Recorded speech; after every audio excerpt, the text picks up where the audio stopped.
Hi guys, today we are going to start our session on Splunk administration. This course will mostly be focused on the entire administration of Splunk and some associated functionalities, some basic knowledge management types, and as well some basic insight on Splunk. So let's get started. So what is Splunk? So there's a lot of hubbub in the market recently on the Splunk. So Splunk is turning out to be one of the most efficient tool. It's being used by a lot of companies that falls in Fortune 500. So people have started giving some real good look at Splunk. So what is it basically? Why is it becoming so famous? What's the speciality of it? So let's ask a very basic question. What do you do when you need information about the state of a machine or a software? So you look at its log files. They tell you the state it is in and what is going on. So what are these log files? Basically, log files are nothing but machine data. So what Splunk does is make machine data available to the IT infrastructure, and it does it in a totally different way. So machine data is always relevant for better way of running IT.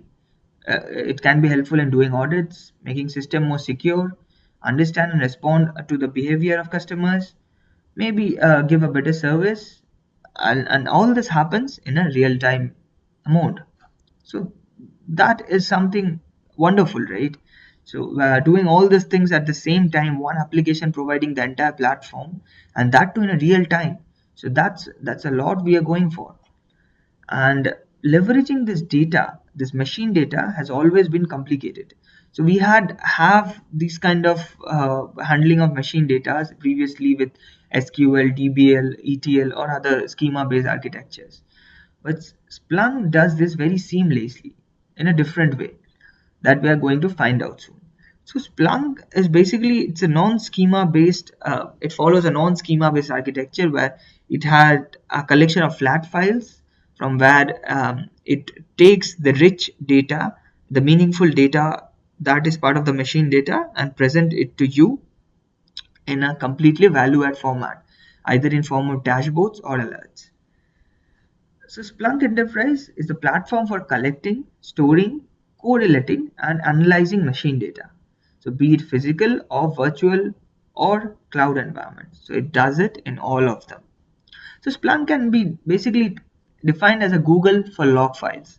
As you, whenever you need an information, you basically what you do, you go to Google and you just type it in, and it gives you the data. It gives you the result, the desired result. So according to your connection, 4G or 3G, it gives you the faster you want it. Similarly, Splunk is the Google for machine data. So whenever you need a relevant details that is hiding in your machine data, you go ahead, type it in Splunk search bar. That will be part of the Splunk GUI, the Splunk web, and it will present it to you with all the relevant details. And be as the 3G and 4G matters in case of your internet connection to connect to Google, the hardware requirements would fit in the same category for your Splunk architecture. The better your hardware, better your specs are, the faster you will get the data, the more efficient your system will be in handling it. So that is what Splunk is about. So it's SPL language provide valuable insights. So basically the SPL is the Splunk programming language. So it's basically what it does is it's a collection of around 300 commands that will be very handy writing down these languages. It can write very simple searches, from a very range of simple searches to a very complicated pivots as well, using these SPL language. So this SPL language, it makes finding the data and modifying it, articulating it, and correlating your results very easy. So next it provides business insights and operational intelligence. So what is basically business insight and operational intelligence? That is like business operation that IT is running on. So some insight or some intelligence into these operations and making it more efficient and streamlining the process is always something that this IT industry looks for. So what it does is it gives you a better insight in the data in to run your IT operations. So let's open the web console.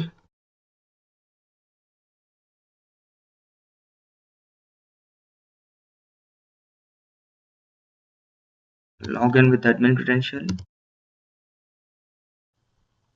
and here I am logged in. So let's go to the access control or the users and authentication.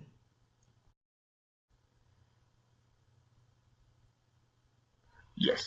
So what is user and authentication is basically how an individual access Splunk and what are the roles he has been exposed to handle Splunk. So as you can see, I am opening Splunk with the admin access. So there are several other layer of roles that you can take leverage of. And there are other different authentication methods as well. So I'll just give you an overview of the authentication methods. So the primary or the default one is the Splunk native authentication. That is the internal authentication Splunk, which is always on, which you can uh, at any point of time you can roll back to that one because it will by default be always on. So apart from that, if you want any other external authentication, you have these two, the most possibly used external authentication methods, LDAP and SML. So there is a procedure to configure the LDAP or SML connection with the settings that will be provided to you.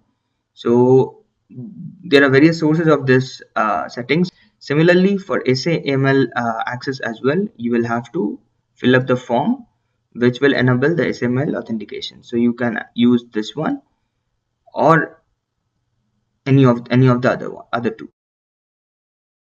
So this is how you access Splunk. So we are using the native control, native authentication, that is a Splunk built-in one. Okay. Now the users. So what are the users is basically there are multiple tiers of user that can access Splunk. So now as you see, we just have one admin access that has been created by me for my reference.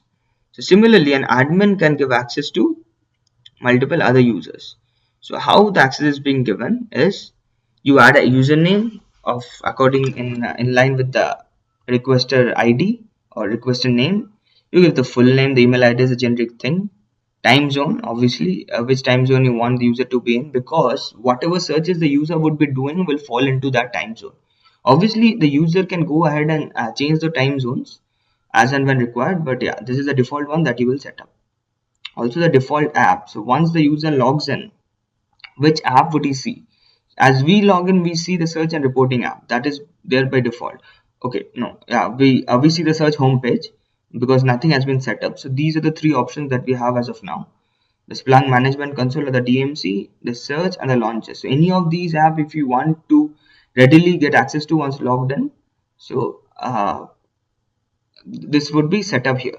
So in a lot of organization there will be multiple added application that are used. Suppose an app for the dashboard, and maybe the organization wants that once they log into the Splunk they want to see the dashboard. So those things can be done from here. Now another part is assigning roles.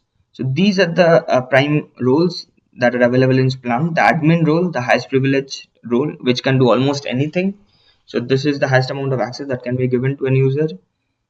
Can delete. Okay, this is a special rule that had been carved out of admin, that is can delete. So even an admin cannot delete uh, an index, because index is a very sensitive thing. Once you delete an index, there is no going back, so all your data is lost. So the delete command used in Splunk is a very prime command, and it cannot be given to even an admin unless requested or he's responsible enough. So from a business point of view, so can delete is an added role that is given to the admins who needs to delete indexes. So this is the role. Power users have is like a generic user but with some extra activity access. They can create and share the knowledge objects, as in the alerts, the dashboards, the reports, and also their reports would be given a preference. They can view and edit reports which have been shared with them. So these are the some of the main uses of the power user, whereas a normal Splunk user won't have such access. They might be able to create the knowledge objects locally, but it won't be possible for them to share them. And also the number of concurrent searches for all these roles are different. So how many users doing parallelly how many searches would also depend on what all access each of them gets. Also the Splunk system role is a generic role for the Splunk system users. Now you can always give multiple role to the same person. Suppose you want to give user maybe a can delete and a power role to a selected user. So you can choose these two, and you can go ahead. So these two has been added as a selected role. So this way roles can be added. Also you can create a new role. So completely, suppose you have created this with these two available roles, you are creating a completely new genre of roles, and maybe you need to give it to multiple people, maybe not one, maybe five. So you create a new role along with the user. A new role would be created, which you next time when you log in you might see up here in the available role section. So on checking this box you will get to do that. Next is set password, which is some generic password that you will be configuring and you will be sharing it with the user. So this is how basically you create an user for Splunk native authentication or Splunk built-in authentication, which the user would use and accordingly he can react. Also roles, as you have seen in the user section, also we can add roles, and there's a separate section altogether where you can go ahead and add new roles. So you have a role in mind, you give it a name. Suppose it's for the security user, so you give it a security personnel. Then give the default app again, which app you want the user to be in when he logs into the system. Next is restrict search items. So what all, where all he can search and cannot search. So those terms can be restricted. You can use the Boolean terms such as and, or, and you can always mention that these are the places, this is the host, or this is the source type that he should not be accessing. So the here you basically restrict an user to some specific portion of the Splunk. So you can customize. You are basically customizing the access of the user. Restrict search time range, which is set to -1. So set a maximum time window for searches for this role. So it basically means that suppose, for example, set this to 60 to restrict the role searches to 1 minute with the most recent time specified in the search. You can also set this to 0 to explicitly make the window infinite, or -1 to unset the window for this role. Can be overridden by imported roles.